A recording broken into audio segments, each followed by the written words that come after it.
السلام عليكم ورحمة الله وبركاته. معانا عرض النهاردة يا جماعة هيعجبكم جدا جدا، اللي هو على البوص الفودي الكربون. الفودي وما أدراك ما الفودي. الفودي دي أعظم بوصة كربون نزلت، عشان أنا شايف زيها بقالها كتير. هي بقالها كتير ما بتنزلش واتوفرت حاليا. موجود منها 45 و36. في منها 3 فئات. فئة اللي هي العقلة القصيرة، اتفرج كده على التفاصيل. 2 جراية فوق وجراية على الجراية كمان على الصدر، عقلة الصدر، ودبل فوجي كلها كربونة. هتضيق كربونة كده، تمام. الفودي دي 45. دي القفلة القصيرة. دي الفودي القفله قصيره. نازل منها 3 موديلات.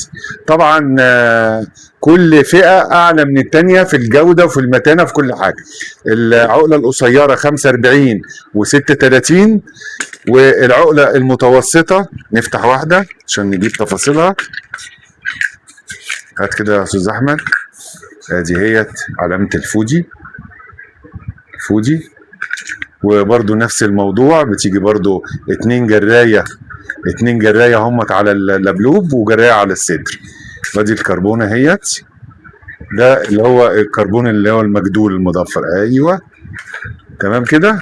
دي عقلتها وسط. دي العقلة بتاعتها عقلة متوسطة بالمقارنة بين التانية هتبقى الفرق اهوت.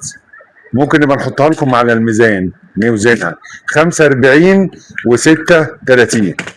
نيجي بقى للوحش اللي هو بقى اللي ما بيرحمش بتاعها الاخير، اللي هو حوالي 7 طبقات من الكربون.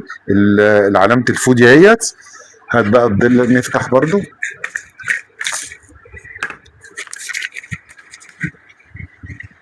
ده مجدول.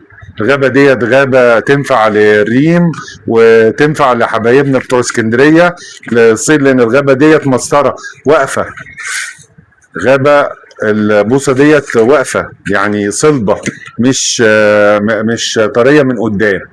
الطول بتاعها برضو مقارنة بالوسط. يبقى معانا ال3 مقاسات اهمت. ال3 مقاسات اهو. عقلة قصيرة وعقلة وسط والعقلة طويلة شويتين يعني. نبقى نحطها لكم على الميزان كده، نشوف كده ميزانها قد ايه. اللي هي الاطول حاجه اللي هي 36، اللي موجود منها 420 جرام. دي 36 في الوسط. ال 36 370 جرام. ال 45 بتاعتها 270 جرام. نيجي للعقله القصيره. ال 36 بتاعتها 425 جرام. ال 45 بتاعتها 270 جرام. نقول بقى اسعار. هات برضو كده يا استاذ احمد كده برضو عشان الناس تشوف برضو القفله القصيره. ال 45 دي 45 قفله قصيره ب 540. ال 36 القفله القصيره ب 600 جنيه. الوسط اللوكس ال 45 بتاعتها 720، اللي هي ال 45 بتاعتها ب 720، وال 36 بتاعتها ب 840. الطويله شويه اللي هي الاعلاهم اللي هي الفودي مفيش منها غير 36 بس ب 960 جنيه. بوصه لو في مجال ان انا افردها. بوصه مسطره الف. اتمنى ان العرض يعجبكم، وده يعني هينفع لبتوع اسكندريه قوي قوي قوي حبايبنا. كل سنه وانتم طيبين. السلام عليكم ورحمه الله تعالى وبركاته.